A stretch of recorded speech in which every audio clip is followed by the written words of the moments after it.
Hey guys, my name's Khadroth, and today I wanted to do a quick PSA about the upcoming announcement that we'll probably be getting for Hunting Quest Round 10 on NA. So again, this is an event that's supposed to occur April 7th, as according to JP, but we are roughly 9 days-ish ahead of the JP schedule at this point. So we're expecting an announcement here very shortly for the Hunting Quest. Most of you guys should be wrapping up your tower event if you haven't already. And so I would expect this to, again, the event ends, I believe, the 30th on NA. So I'd expect this to come out the 31st, which again, should basically be a Friday for us. So I would expect to see Hunting Quest Mark 10 for there. So expect an announcement of that. Maybe, again, you know, it might happen before I get this video live, or it might happen the day of the video. It'll just depend on how fast the devs are. So looking into Hunting Quest 10, just give you guys a bit of a primer here. The way to always think about Hunting Quests, if you guys have never done them, if you're a newer player to the game, is that Hunting Quests are potentially lucrative time to get some good stuff out of, you know, sort of materials that you can farm here.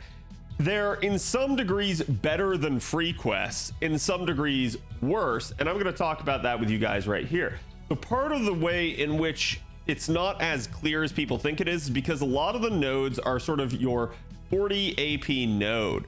Okay, and the way to think about this is a lot of your free quests are instead somewhere around the 20 AP range. So in order for a hunting quest to be better than a free quest, it needs to almost have double the rate that you would get in the free quest. Now, again, that's not entirely true because you get other stuff from doing the hunting quest, and that's kind of why I wanted to talk to you guys about this.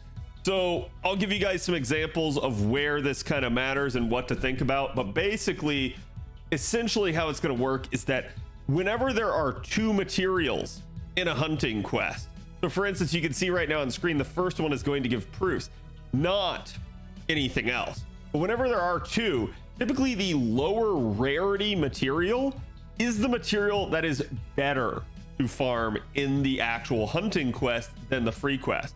So in some examples, you may see something where it's like, oh, this hunting quest gives, say, Fangs, a bronze mat, and meteor shards, a gold mat. If that's the case, then the Fangs would be actually worth it. They would be more efficient than the free quest for Fangs. The meteor shards would not. They would actually be less efficient than the just meteor shard farm node. And so the reason this is important to cover and the reason this is important to understand is that if you're just farming for the inefficient mat, if that's your only reason to be doing the free quest, it's probably not worth it. It's probably better to instead use the AP that you would have used in that free quest to go and instead farm the actual, or sorry, on the hunting quest, to go and instead farm the actual free quest because it would be more efficient for you. So this largely holds true in most scenarios, and I'm going to point it out to you as we go through. So again, the first one here is going to be proofs of the hero. You guys will be getting these, I believe, again from the lotto this year. So nothing too much to write home about, but if you do need proof of the heroes, this would be a good farm. So again, it's one of those things where because this is the only material available in this hunting quest, you will have a good rate for it. It will be better than the free quest. We're going to go ahead to the 90 plus version here of the node. And you guys can see you will be getting embers as well as QP from each of these. So that is definitely a nice thing. Again, it's going to be a weird makeup, a 1, 2, 3 node with sabers. Hopefully you guys have some good archers that have charge that can handle this sort of thing. Again, you do have someone like a Rash that can maybe be juiced up in order to be able to handle a wave.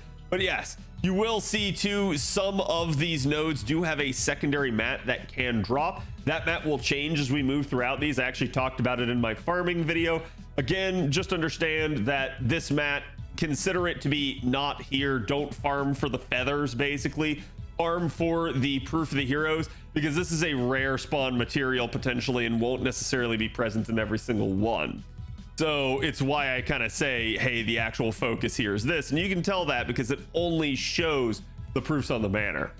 Now, our second one coming up here is going to be pages. I'm sure there's a lot of people that are needing pages. Again, there's a lot of casters out there that need a lot of support units that actually need pages. So if you're a newer player, this is absolutely going to be one of those things where this would be a potentially good farm for you. Just keep in mind there are other lucrative ones that you guys will be getting the opportunities to farm for these materials later. Now, again, you guys can see as well that Fandom is recommending you guys taking basically QP bonus CEs. I agree with this. So keep in mind, Hunting Quest will use the event support. So you might want to preemptively put up QP CEs on your event support, especially since most people don't actually need supports for the tower, given the way it works. So again, that's why I'm going to say this is something you guys can do ahead of time if it hasn't already been announced. So again, looking at the 90 plus for this node, you guys are going to see it's a 213 node instead, and this one is going to be caster, so you're going to want a strong rider here. Obviously, there are some potential units like, say, Astolfo that have charge, or again, we don't really quite have someone like Khadroth, but someone like Surfmo, if you have a strong enough one, might be able to do some solid work for you here. You can also maybe get away with some of the alter egos like, say, Kiara, if you so choose. But again, you will see, there you go, you get the special bonus as well for again, the feather here for this first one, or sorry, second one. And then now we get on to the third hunting quest, and your third hunting quest is giant rings. So still a single one there. This is actually kind of rare. Normally we start getting dual mats by the third hunting quest, but again, giant rings are another really nasty one. There are other opportunities to get them. I believe they are available at Summer 6 this year, if I remember correctly, and if not, I do know there are going to be some nodes in the Tunguska raids that should be able to be farmed for them. But again, if you need them, this can potentially be a good farm, especially if you're just trying to prepare and get ahead of things. Looking at the plus node for this one's going to be a 113 Berserker version. Now keep in mind, you will see some of the health values will bloat a bit, and the reason for this is because it's Berserkers. A lot of the times when we get a Berserker node, they actually do sort of inflate the health some, because it's coming with the understanding that, hey, like, everyone can deal with this. Because these are giants, you could use someone like, say, Arthur, or again, someone like, say, David, someone that has, again, a bonus to giant or super large. Try and really go in on them. Just be careful, because again, remember, you're going to want charge to be able to move through this quickly and efficiently. And again, I'll talk about the possibility of potentially popping apples here in a second. So, but again, this should actually be good for the giant rings. And you will see, as now the sort of rare spawn secondary mat that can drop here is chains. Again, this will not be better potentially than the chain node. Just keep that in mind. And that's why I'm saying don't necessarily farm this node just for the chains. Again, and you guys can kind of see here, they do change. This is a CCC focused hunting quest where you guys are going to get various Sakura type enemies as your rare spawn, and they can just spawn at random and show up and take the place of one of the enemies. Then for your next one here, you're going to get a Manticore hunt. This is going to be our first dual one, and so this is again our fourth hunting quest here. Now the key to understand here is that you basically have Lanugos, a gold mat if I remember correctly, and seeds, and seeds are basically a silver mat if I remember correctly as well. So essentially the seeds here should be the one that are actually good to farm. The Lanugos won't be. And so the way to think about this is you guys should be farming it if you need seeds, but it's okay if you also need Lanugos but also need seeds. So you can try to kill two birds with one stone here. Just my advice would be, don't go after this if you're only, again, gonna be trying to focus on the Lanugos. In that regard, it's probably not worth your efforts. But again, let's look at the 90 plus here. You guys can see it's going to be a 221 Lancer node. This should actually be not that hard for most of you guys that have been doing the 90 plus nodes that have been Lancers. We've had several of them in a row. For any of you guys with a Muramasa, you're solid in that regard. But if you don't have a Muramasa, you may be wanting to consider taking someone like, say, a Mordred or an Artoria, or maybe even an Ibuki, somebody that actually has charge built into their kit that you can make them be effective with. You are going to have a hard time trying to use a rash on something like this, but keep in mind you might be able to get away with something like, say, Nidochris, who can death proc. That is another potential solution there. Just keep in mind too, though, that with silver enemies that chance may not be high enough. I'd have to actually look at that. But again, a 269 HP Manticore is a little rough, but it's the only enemy on the wave, so you don't have to handle this with an AoE. You can just take a solid single target saber here to try and finish that one off.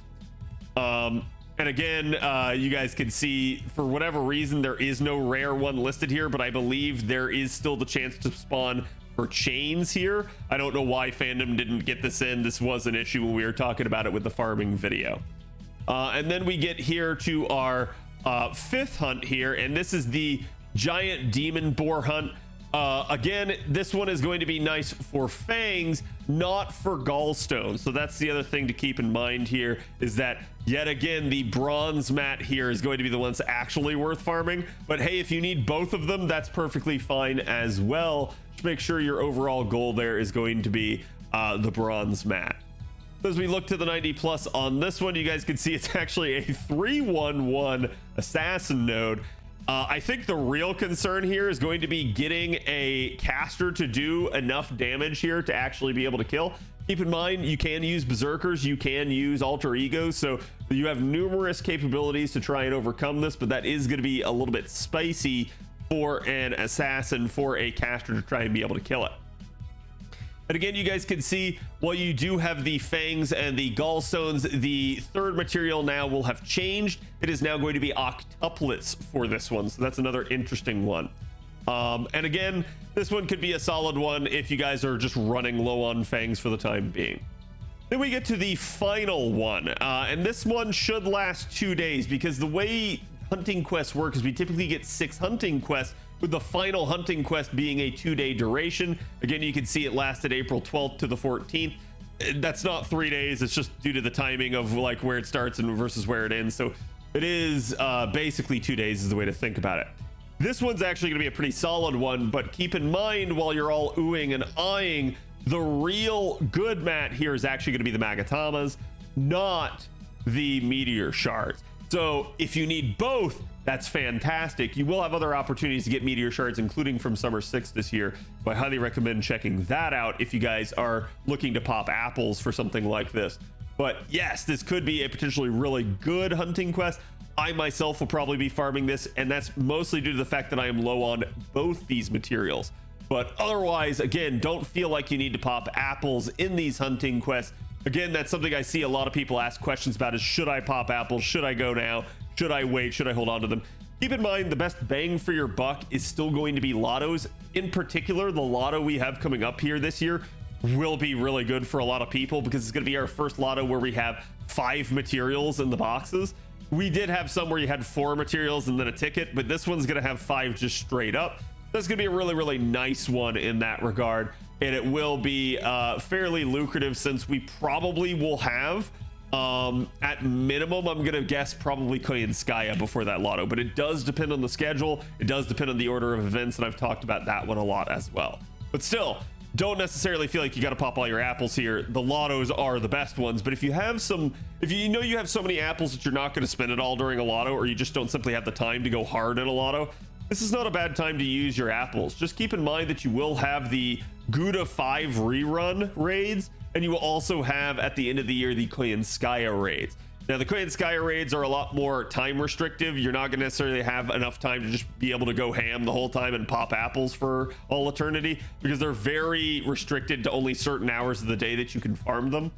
But outside of that, yes, you will have other opportunities to use your apples, including another lotto at the end of the year for Christmas. So just keep that in mind with your apple budget. Again, as we look towards the Pride node, the 90 plus node, you guys can see this one's going to be pretty rough. It's going to be a 131 rider node. This is going to be using assassins, which again is going to be another one that's going to be really rough to try and overcome a 300k Cerberus. Start trying to look into stuff like Black Grail. Start trying to look into stuff like maybe Honey Lake if you guys can pre-card to get a burn on. Again, anything that you think can boost your damage enough to be able to deal damage here. And don't forget, like I said, you still have alter egos, you still have berserkers, some way that you can try to get through this.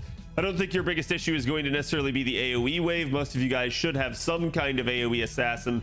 The bigger issue is going to be how you manage to deal with 2 very hefty single target enemies. And again, if you have the right setup, it should be possible. Just be careful. That's going to be something that I think a lot of people will low roll on.